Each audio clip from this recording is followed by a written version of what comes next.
உலக அரங்கில் அனைத்துலக நாடுகளின் கவனத்தை ஈர்க்கிற ஒரு நாளாக தமிழீழ தேசிய தலைவர் மேதகு பிரபாகரன் அவர்கள் நவம்பர் 27 மாற்றினார்.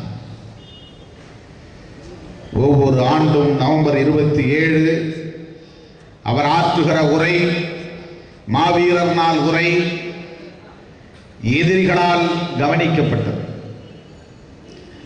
எதிரிகளுக்கு துணை நிற்கிற நாடுகளால், அரசுகளால் கவனிக்கப்பட்டது. அடுத்த ஆண்டின் செயல் திட்டம் என்ன என்பது அதிலே பிரகடனப்படுத்தப்படும்.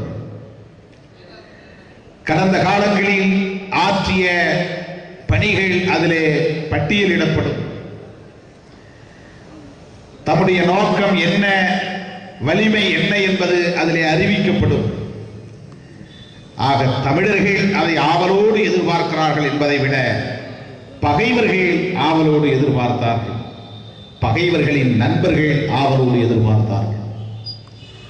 அப்படி 1989 இருந்து தொடங்கி 2008 வரையில் ஒவ்வொரு மாவீரர் நாளிலும் அவர் உலக புகழ் பெற்ற உரையை ஆற்றுவதும் இன்று உலகமே எதிர்பார்த்தது. தமிழீழ தேசிய தலைவர் மேதகு பிரபாகரன் அவர்கள் எங்கோ ஒரு மூலையில் இருந்து தமிழ் இனத்திற்கு ஒரு செய்தி தரப்போகிறார், உரையாற்றப் போகிறார் என்கிற எதிர்பார்ப்பு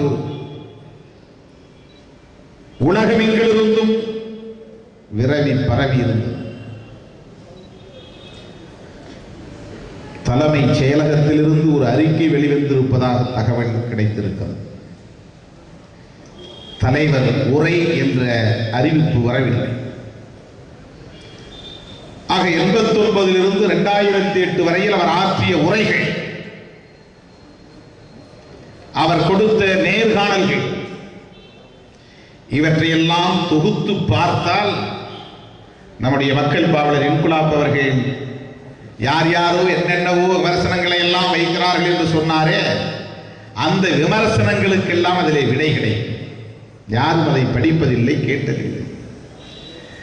ஒட்டுமொத்தத்திலே அவர் ஒரு பயங்கரவாதி என்பதை போன்ற ஒரு தோற்றத்தை உருவாக்கி இருக்கிறார்கள். விடுதலை போரில் தோற்கவில்லை. அது ஒரு விடுதலை இயக்கம், வெகுமக்கள் இயக்கம் என்பதை நிலைநாட்டுவதிலே தோற்று போய்விட்டோம். அது ஒரு வெகுமக்கள் இயக்கம் என்பதை நிலைநாட்ட முடியாமல் போய்விட்டது. அது ஒரு விடுதலை இயக்கம், பயங்கரவாத இயக்கம் அல்ல என்பதை நிலைநாட்டுவதிலே நாம் தோற்று போய்விட்டோம். உலக நாடுகள் எல்லாம் ஏற்றுக்கொண்டனவா என்பது இருக்கட்டும், இந்திய நாடே ஏற்றுக்கொண்டதா என்பது இருக்கட்டும், தமிழ்நாட்டிலே எந்த அளவுக்கு அதை நாம் ஏற்றுக்கொண்டிருக்கிறோம்? தமிழ்நாட்டில் தமிழ் ஈழத்தையும் தமிழீழ விடுதலை புலிகளையும் அங்கீகரிக்கிற, வெளிப்படையாக ஏற்றுக்கொள்கிற கட்சிகள் எத்தனை? சில பேர் தமிழீழத்தை ஆதரிப்போம் என்பார்கள், புலிகளை ஆதரிக்க மாட்டோம் என்பார்கள். சில பேர் நாங்கள் தமிழீழத்தையும் ஆதரிக்க மாட்டோம், புலிகளையும் ஆதரிக்க மாட்டோம், மனிதாபிமான அடிப்படையிலே உதவிகள் செய்யலாம், அதை ஆதரிக்கிறோம் என்பார்கள். புரட்சிகர இயக்கங்கள் என்று தங்களை சொல்லிக் கொள்கிற இடதுசாரிகள் கூட இதுவரையில், இந்த நொடி வரையில் தமிழீழத்தை அங்கீகரிக்கவில்லை, கருத்தியல் அடிப்படையிலே கூட ஏற்றுக்கொள்ளவில்லை. இத்தனை லட்சம் பேர் மாண்டொழிந்த பிறகும் கூட தோழர் வரதராஜன் சொல்லுகிறார், அல்லது இந்திய கம்யூனிஸ்ட் கட்சியை சார்ந்த தா பாண்டியன் சொல்லுகிறார், ஒற்றை ஆட்சியில் தமிழர்களுக்கான உரிமைதான் நியாயமானது, சிங்களவர்களின் ஆட்சியில் தமிழர்களுக்கான உரிமை, இதுதான் கம்யூனிஸ்டுகளின் நிலைப்பாடு. தமிழீழத்தை அவர்கள் அங்கீகரிக்கவில்லை. புலிகளை ஆதரிக்கிறார்களா இல்லையா என்பது வேறு. கருத்தியல் அடிப்படையிலே தமிழ் தேசிய இனம் ஒரு தனி தேசிய இனம் என்பதை அங்கீகரிக்க வேண்டும் என்பதுதானே போராட்டம். வட்டுக்கோட்டை தீர்மானம் சொல்லுவது என்ன? இந்த மண்ணில் பூர்வீக குடிகளாக தமிழர்கள் வாழ்கிறார்கள், தமிழர்கள் ஒரு தேசிய இனத்திற்குரிய அனைத்து பண்புகளையும் பெற்றிருக்கிறார்கள். அதை ஏற்றுக்கொள்ள வேண்டும் என்பதுதானே வெட்டுக்கோட்டை தீர்மானம். 1976 ஈழத்தந்தை செல்வா அவர்களின் தலைமையில் கூடிய தமிழர் ஐக்கிய விடுதலை முன்னணியின் மாநாட்டில் நிறைவேற்றப்பட்ட தீர்மானம் அதைத்தானே சொல்லுகிறது. அந்த தீர்மானம் பிரபாகரன் அவர்களால் இயற்றப்பட்ட தீர்மானம் அல்லவே, தமிழீழ விடுதலை புலிகளால் உருவாக்கப்பட்ட தீர்மானம் அல்லவே, ஈழத் தந்தை என்று அழைக்கப்படக்கூடிய தந்தை பெரியாரை போல அங்கே மதிக்கப்படக்கூடிய அறவழியில் போராடக்கூடிய ஒரு தலைவர் தான் தந்தை செல்வா. அவர் தலைமையில் கூடிய மாநாட்டில் நிறைவேற்றப்பட்ட தீர்மானம் என்ன சொல்லுகிறது? தமிழர்களை ஒரு தேசிய இனமாக அங்கீகரிக்க வேண்டும், தமிழர்கள் தங்களுக்கான இறைமையுடன் கூடிய ஒரு அரசை உருவாக்கிக் கொள்வதற்கு ஒன்றுபட வேண்டும். இதுதான் வெட்டுக்கோட்டை தீர்மானம். அப்போது புலிகள் இல்லை, இருந்தாலும் சொல்லும்படி இல்லை. 72 அவர்கள் தொடங்கிவிட்டார்கள் என்றாலும் கூட அப்படி தேடப்படக்கூடிய நிலையிலே இல்லை.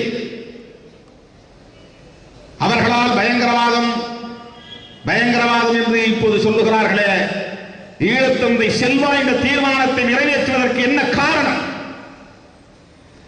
தமிழீழ தேசிய தலைவர் மேதகு பிரபாகரன் அவரிடத்தில் பேட்டியின் போது ஒருவர் கேட்கிறார், நீங்கள் இப்படி ஒரு ஆயுதம் தாங்கிய போராட்டத்தை முன்னெடுக்க வேண்டிய தேவை ஏன் வந்தது என்று கேட்கிறார். அவர் சொல்கிறார், எம் இனம் சிங்கள பேரினவாதத்தின் அடக்குமுறைகளால் ஒடுக்குமுறைகளால் கொடூரமாக நசுக்கப்பட்டு வருகிறது. நான் பள்ளி சிறுவனாக இருந்த காலத்தில் கேட்டு துடித்து போன நிகழ்வுகள் என்னை இந்த நிலைக்கு தள்ளியது. கொழும்பிலே எனக்கு உறவுக்கார அம்மா ஒருவர் தங்கியிருந்தார். அவர் யாழ்ப்பாணத்திற்கு வந்திருந்த போது ஒரு கதை சொன்னார்.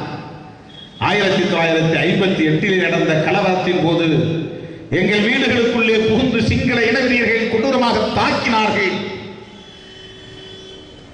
என் பிள்ளைகளையும் கணவனையும் அவர்கள் என் கண் முன்னாலேயே படுகொலை செய்தார்கள். நான் தப்பித்தால் போதும் என்று ஜன்னல் வழியாக தாவி குதித்து அந்த கொழும்பு வீதிகளிலே அலறி அடித்துக் கொண்டு நான் தப்பித்து வந்து சேர்ந்தேன் என்று அந்த அம்மா சொன்ன காட்சி என் நெஞ்சை கொடூரமாக தாக்கியது, பிழிந்தது. இதுவெல்லாம் சேர்ந்து ஒரு ஆயுதம் தாங்கிய விடுதலை போராட்டத்தின் மூலம்தான் தமிழினத்தை பாதுகாக்க முடியும் என்கிற உந்துதல் எனக்குள் ஏற்பட்டது. அதன் விளைவாகத்தான் நான் ஆயுதம்